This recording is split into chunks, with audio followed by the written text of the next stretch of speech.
अद्य अवशिष्टानां दोषाणां विषये पठामः। चत्वारः दोषाः अवशिष्टाः अनवीकृतता, पौनरुक्त्य, ख्यातिविरुद्धत्वं, विध्यनुवादश्च।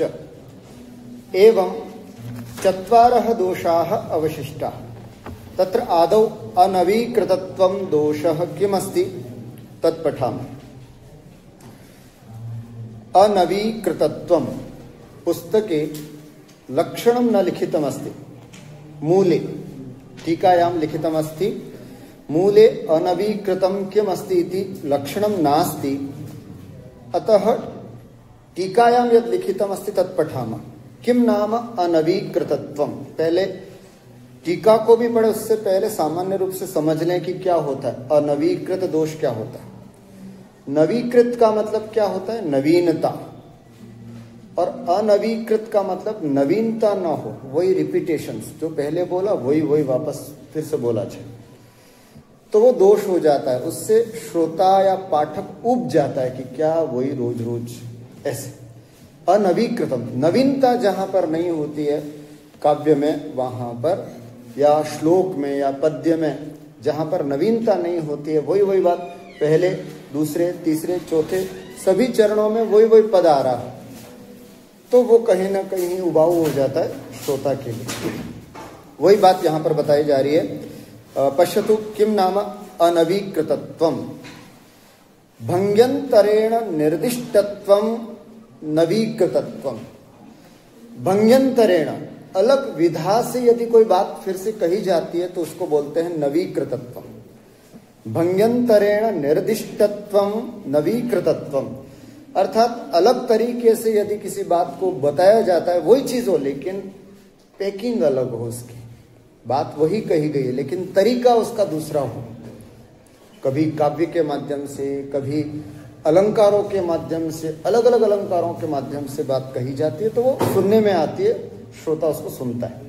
लेकिन यदि एक एव अर्थो भिन्न भिन्न वाक्येषु एकेनैव प्रकारेण निर्दिश्यते तदा अनवीकृतत्वं दोषः।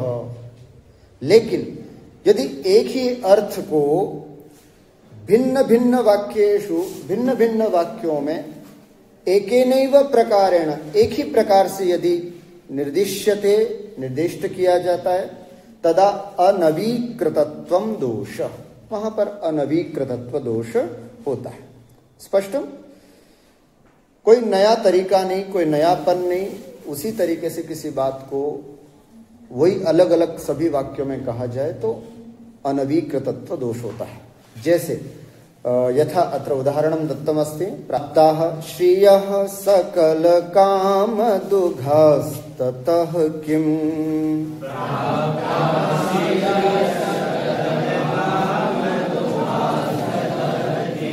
दत्तं पदं शिरसि विद्विषतां ततः किम्।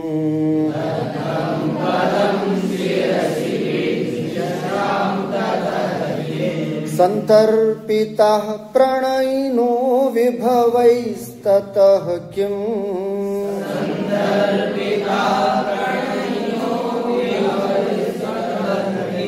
कल्पं स्थितं तनुभृतां तनुभीस्ततः किम्।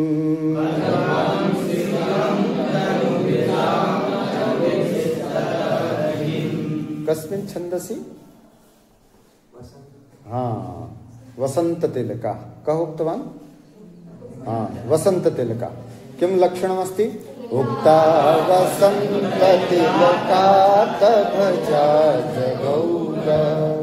कभी भी किसी छंद के लक्षण को गद्य की तरह, वाक्य की तरह नहीं बोलना, उसको गा करके ही बोलना चाहिए कि ये इसका लक्षण है, तो उसको ऐसे ही बोले, ऐसे। पश्यतु अत्र किं कुतः पद्यमेतत् स्वीकृतमस्ति। वैराग्य शतके शान्तस्य उक्तिरियम्। वैराग्य शतक में भवन्तः जानन्ति वैराग्य शतकं कस्य अस्ति? हाँ, है ना, महाकवि ही भर्तृहरि। भर्तृहरि अस्माकं मित्रं नास्ति भो, है ना। महाकवि शब्द जोड़ो उसके आगे, महाकवि भर्तृहरि। महाकवि भर्तृहरिणा रचितम शतकत्रयम्। किम नीति शतकम वैराग्य तदेव तरी वैराग्य शतके किम अस्ति। वैराग्य की बात है सब कुछ, है ना। संसार असार है, तुम कितना भी कर लो, है ना। जो आनंद उस मोक्ष धाम में है, परम धाम में है, वो कहीं नहीं।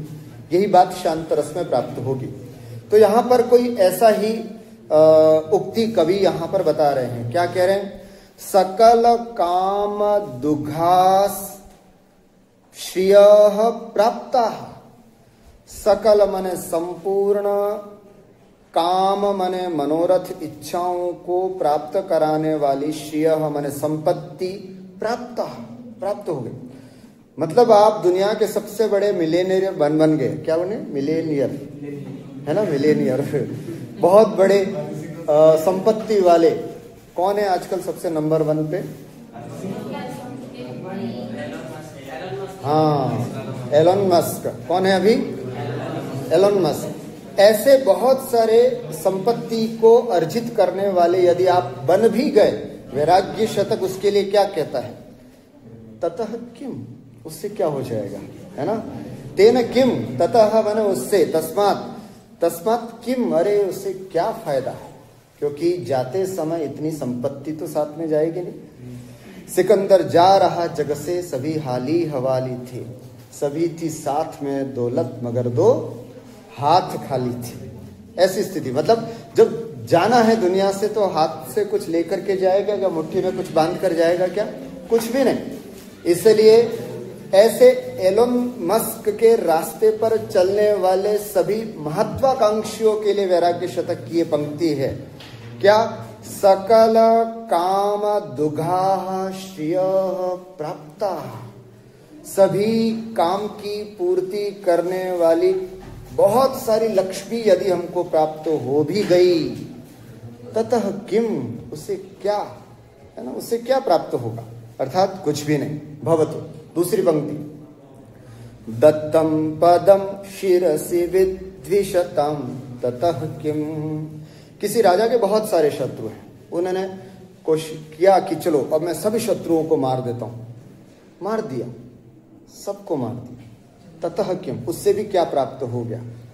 फॉर एग्जाम्पल पांडवों ने, है ना, कौन शत्रु थे उनके? कौरव। उनको राज्य गद्दी मिली भी तो दुर्भाग्यशाली थे बेचारे, उन्हें अपनों के शवों से गुजरना पड़ा उस राजगद्दी तक प्राप्त करने के लिए। अब ऐसा राज्य भी क्या काम का, किस काम का, जिस राज्य में भीष्म पितामह की छाया नहीं, आचार्य द्रोण का आशीर्वाद नहीं, कृपाचार्य की कृपा नहीं। ऐसे हस्तिनापुर को प्राप्त करके जहां 100 भाइयों का प्रेम नहीं, ऐसा हस्तिनापुर मिला भी तो क्या मतलब?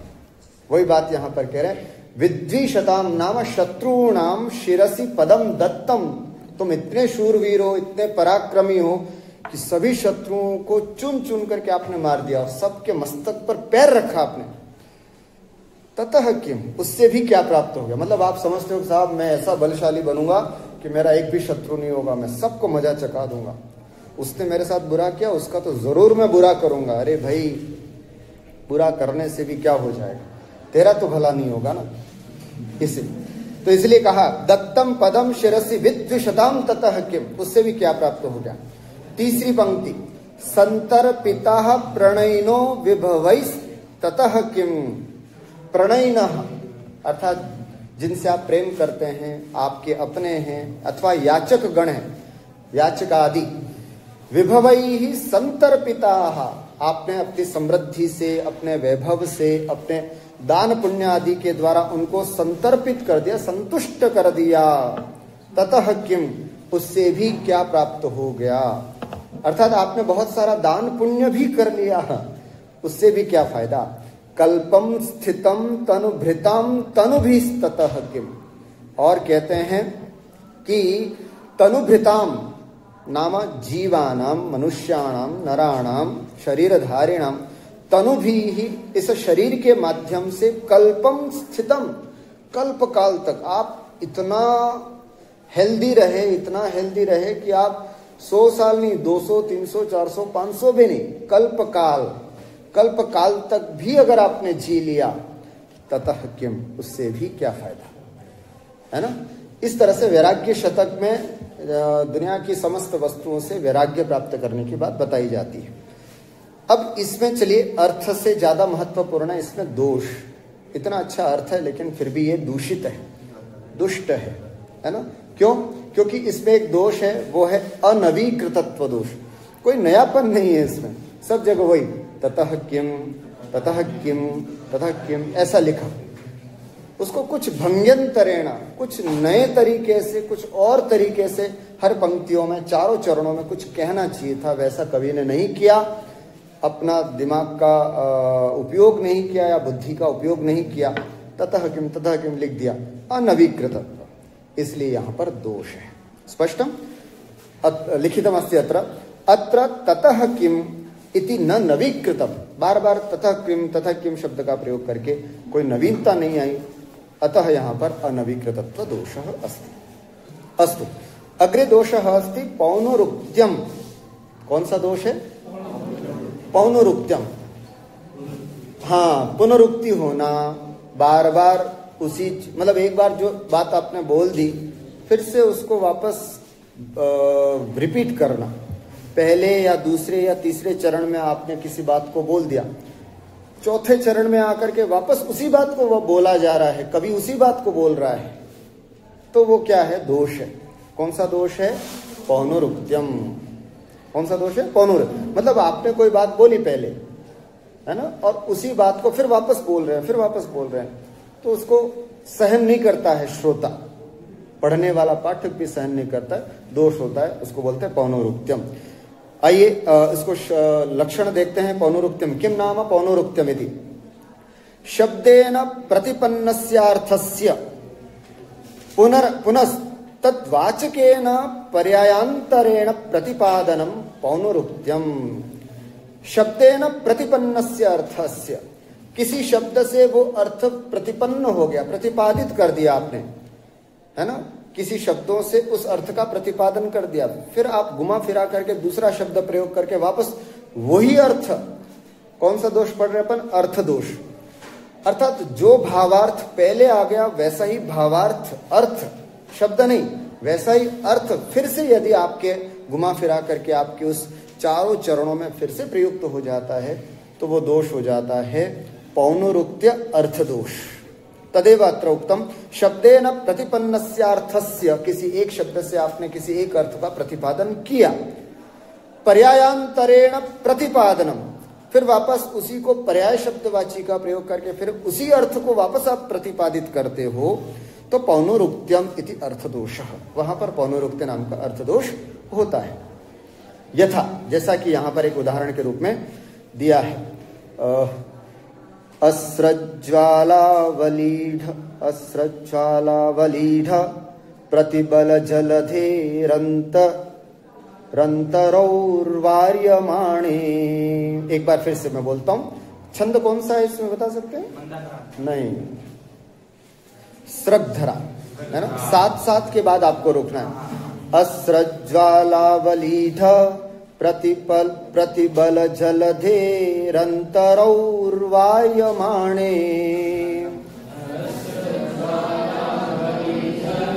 प्रतिबल जलधेरंतरौर्वार्य सेनानाथे स्थितेस्मिन् मम पितरि गुरौ सर्वधन्वीश्वराणाम्।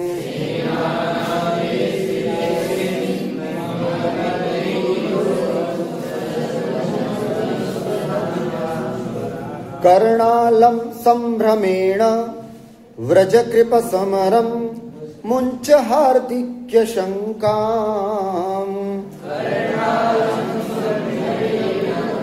व्रजकृपसमरं मुञ्च हार्दिक्यशङ्काम्। ताते चापद्वितीये वहति रणधुरं को भयस्यावकाशः।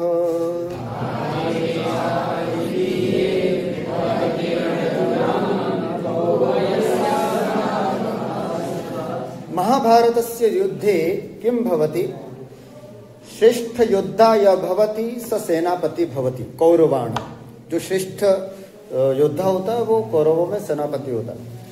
एक एक मृत्युशैया पर जाते जाते हैं तो दूसरा सेनापति बनता जाता है ना। अब सेनापति बने थे द्रोणाचार्य। कौन बने थे? द्रोणाचार्य। तो द्रोणाचार्य के सेनापति बनने पर अश्वत्थामा क्या कहते हैं वेणी संहार में, वो बात बताइए। वेणी संहारे तृतीयांके अश्वत्थाम्नः उक्तिरियम। वेणी संहार नामक जो एक नाटक है उसमें अश्वत्थामा क्या कहते हैं तीसरे अंक में, वो यहां पर बताया गया है। क्या कह रहे हैं? अस्त्र ज्वाला, है ना, अस्त्र ज्वाला, अस्त्र ने अस्त्र, अस्त्र शस्त्र जो होती ना ऐसे, अस्त्र ज्वालावलीढ़ प्रतिबल जलधेह, रूपक है बहुत सारा। क्या कह रहे हैं? अस्त्र ज्वाला, शस्त्र रूपी ज्वाला, रूपक अलंकार। अवलीढ़ प्रतिबल, अवलीढ़ बने व्याप्त, शस्त्र रूपी ज्वाला से व्याप्त, प्रतिबल जलधेह, प्रतिबल मने शत्रु, शत्रु सेना रूपी जलधि मने समुद्र, शस्त्र रूपी ज्वाला से व्याप्त, शत्रु रूपी समुद्र के, है ना, शत्रु रूपी समुद्र के कौन है मेरे पिताजी? अंतः और्वायमाणे, अंतः और्वायमाणे, अंत माने उस समुद्र में, उस समुद्र के बीच में और्वायमाणे, और्वायमाणे का मतलब क्या होता है? और्वह नाम वाड़वाग्नि, बड़वाग्नि। दो तरह की अग्नि होती है, एक तो दावाग्नि और एक होती है वड़वाग्नि। दावाग्नि कौन सी होती है? जंगल की आग। और वड़वाग्नि किसे बोलते हैं? समुद्र की आग। तो यहां पर और्वह, और्वह माने वड़वाग्नि, वड़वाग्नि सह इव आचरति इति और्वायमाणे, और्वह इव आचरति इति और्वायमाणे, अर्थात वड़वाग्नि सदृशे, मतलब समुद्र की आग की तरह है मेरे पिताजी। अश्वत्थामा कह रहे हैं मेरे पिता द्रोण ऐसे हैं। फिर से देखें, शस्त्र रूपी ज्वाला से व्याप्त, शत्रु सेना रूपी समुद्र में बड़वानल आग के समान है मेरे पिताजी। कौन? द्रोणाचार्य। सेनानाथे स्थितेस्मिन्, जो कैसे हैं? सेनानाथ के रूप में स्थित है। अस्मिन माने इस युद्ध में, इस युद्ध में वो सेनानाथ माने सेना नायक, सेनापति के रूप में स्थित है। उनके स्थित होने पर मम पितरी, मेरे पिताजी के स्थित, सेना नायक के रूप में स्थित होने पर जो कैसे हैं? गुरौ सर्वधन्वीश्वराणम, सर्वधन्वीश्वराणम गुरौ, धन्वी माने धनुर्धारी, धनुर्धारी के भी ईश्वर बने स्वामी। जितने भी धनुर्धारी हैं उनमें श्रेष्ठ धनुर्धारी ऐसे गुरु अर्थात आचार्य के होने पर, सेनानायक के पद पर ऐसे द्रोणाचार्य के होने पर, अब ये तो द्रोणाचार्य की विशेषता बता दी। अब अपने सभी साथियों को जो कौरव पक्ष में लड़ रहे थे उनको संबोधित करते हुए क्या कह रहे हैं? हे कर्ण, अलम संभ्रमेण, अर्थात अब संभ्रम मत करो, अब घबराओ नहीं, है ना, अब पलायन मत करो, अब घबराने की जरूरत नहीं, अब मेरे पिताजी सेनापति हैं, ऐसा अश्वत्थामा कहते। तो कर्ण अलम संभ्रमेण, हे कर्ण संभ्रमेण अलम, अर्थात अब घबराने की जरूरत नहीं है। व्रज कृप समरम, हे कृप, कृपाचार्य का संबोधन, हे कृप, हे कृपाचार्य, समरम व्रज, जाओ, है ना, अब अच्छे से युद्ध करने के लिए, है ना, युद्ध स्थल पर जाओ। उसके बाद हार्दिक्य, ये संबोधन है कृतवर्मा के लिए। कृतवर्मा शब्द का पर्यायवाची है हार्दिकी। हे हार्दिक्य, शंकाम मुंच, अर्थात किसी भी प्रकार का शंका मत करो, डरो मत, भय मत करो। शंकाम मुंच, छोड़ दो।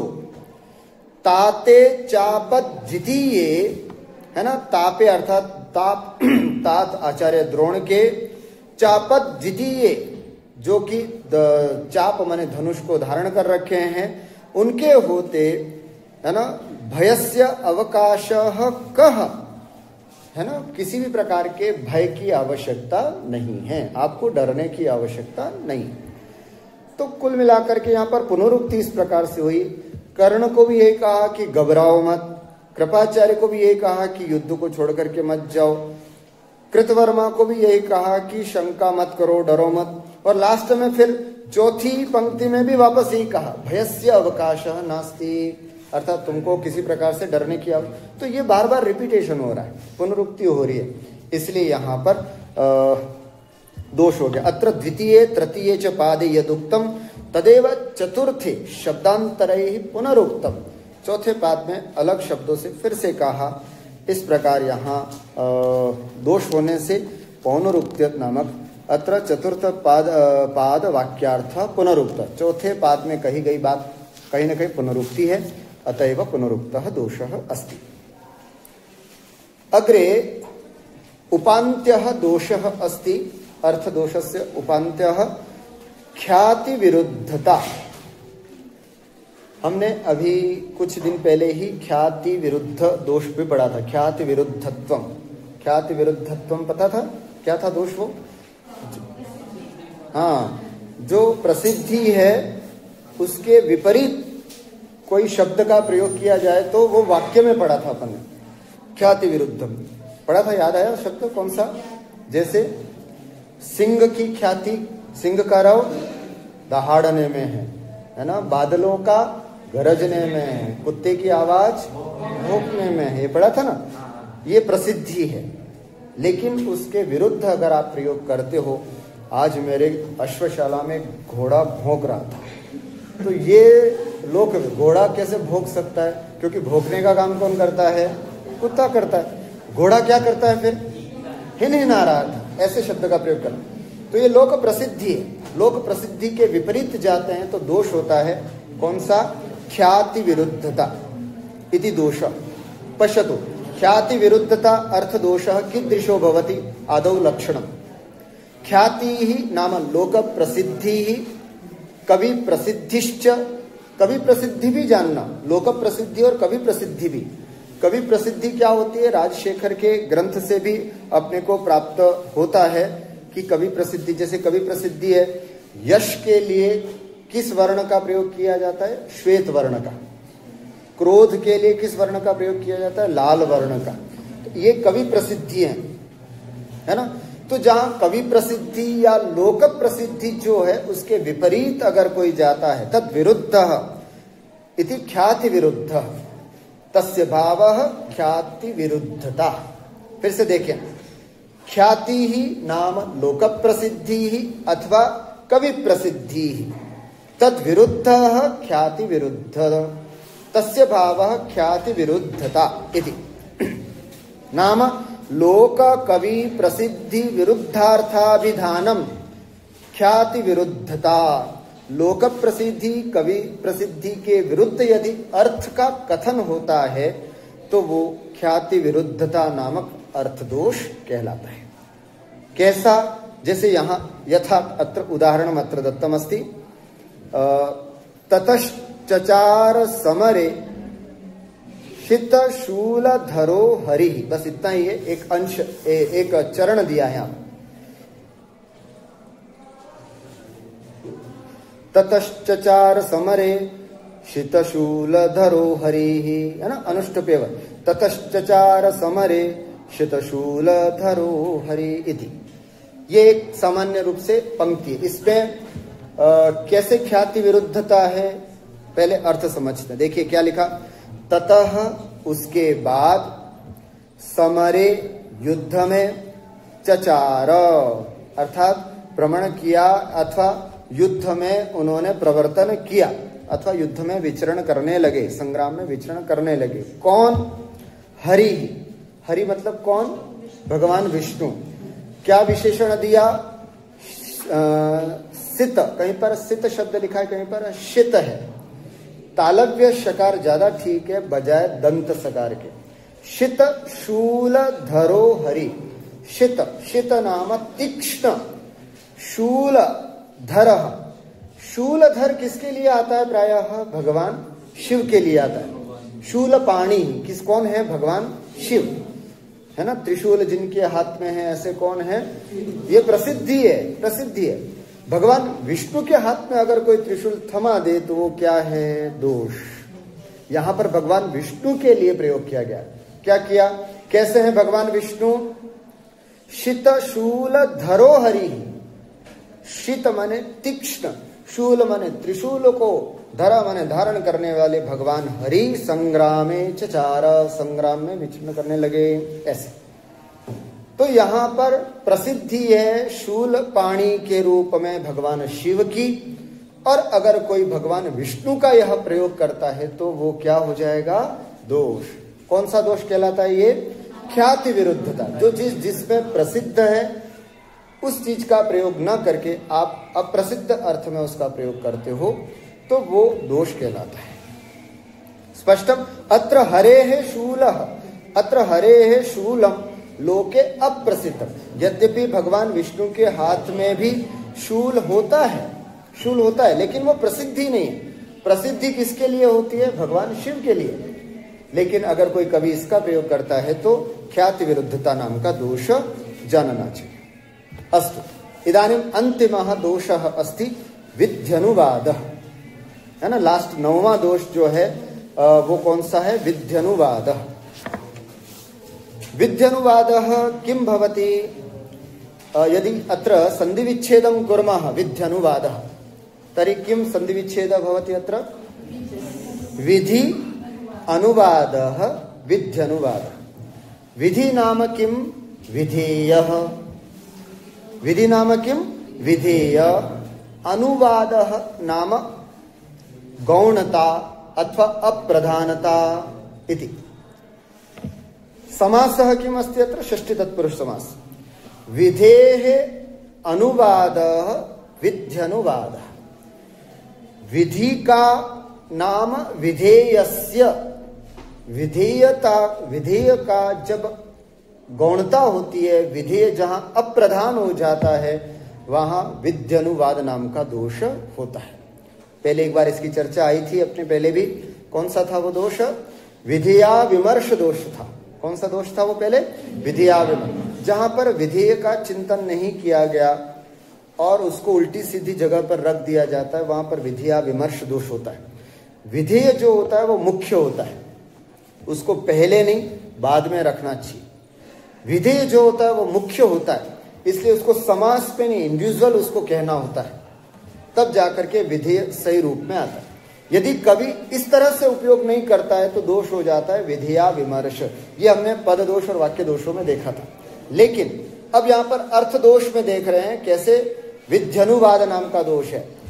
विधि मतलब विधेय, विधेयस्य, अनुवादः मतलब अप्रधानता। जहां पर विधेय को अप्रधान कर दिया जाए, क्या समझे? जहां पर विधेय को अप्रधान कर दिया जाए वहां पर दोष होता है विध्यनुवादः। पश्यतु अत्र किम लिखितम्? विधेः नाम विधेयस्य अनुवादः अर्थात अप्राधान्येन निर्देशः। अप्रधानता मतलब विधेय जो मुख्य है उसको अप्रधानता से जहां पर निर्दिष्ट किया जाए वहां पर विध्यनुवाद नाम का दोष होता है। जो चीज प्रधान होती है उसको प्रधानता से ही कहना चाहिए, वहां पर यदि अप्रधानता हो जाती है तो वो दोष होता है। मान लीजिए किसी सभा में आप बैठे हुए हैं, है ना। सभा में अध्यक्ष का स्थान कहाँ होता है ना? मंच पर बिल्कुल बीचों बीच में अध्यक्ष को बिठाया जाता है, लेकिन आपने अध्यक्ष को उठा करके साइड में बिठा दिया तो दोष हो जाता है। क्या कहलाता है वो? दोष कहलाता है।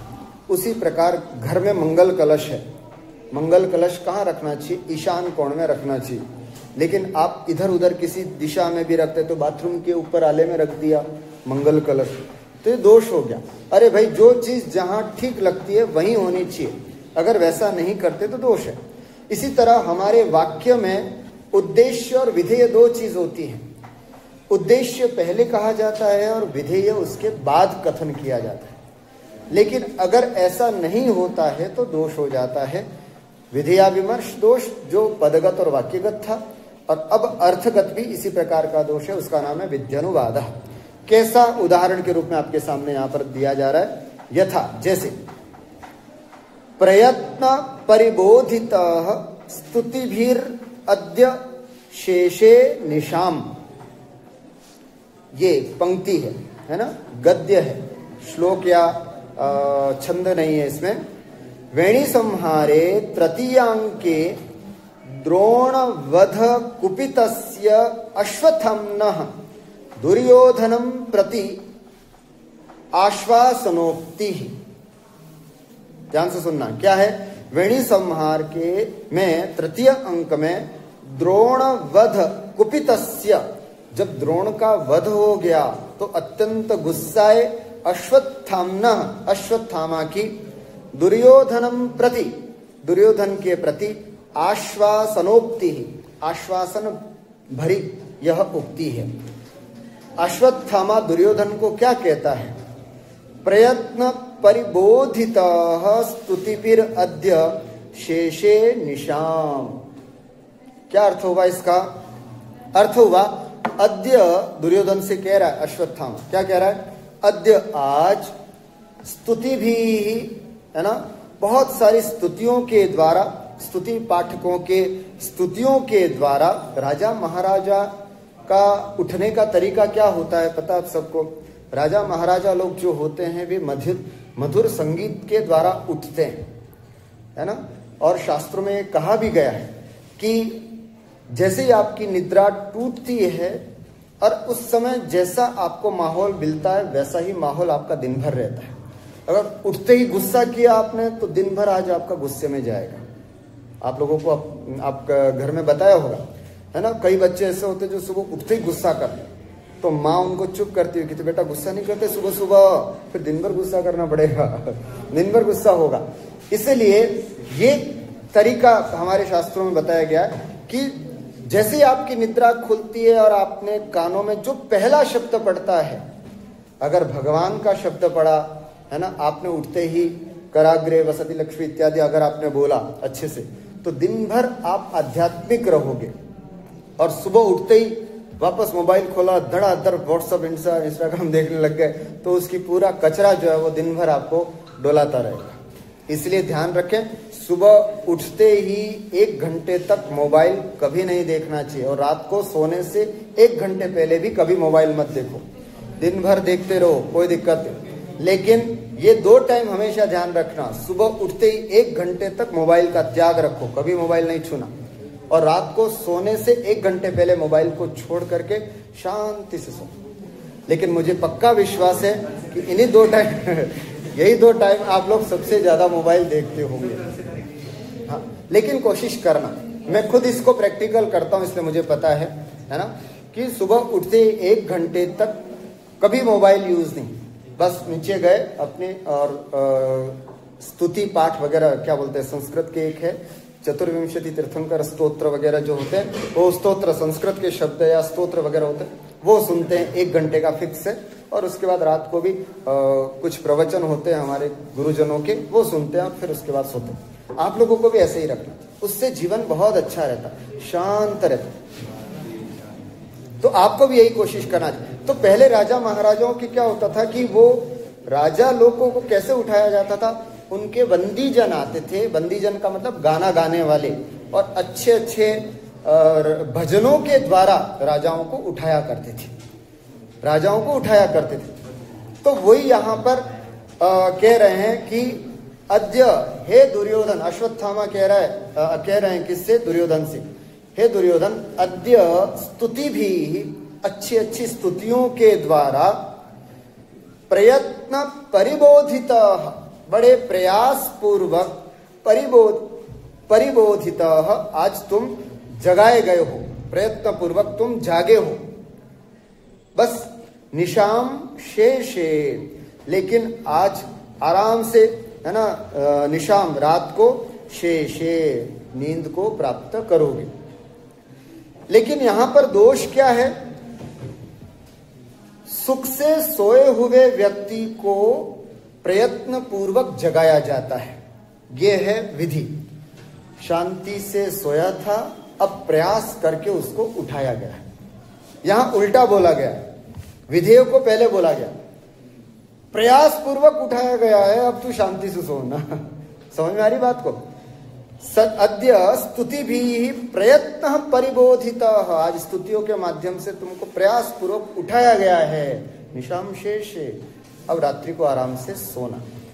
तो जो ये विधेय है, क्या प्रयत्न परिबोधित, ये विधेय था, उसको पहले प्रयोग कर देने से ये गौण हो गया, अब प्रधान हो गया।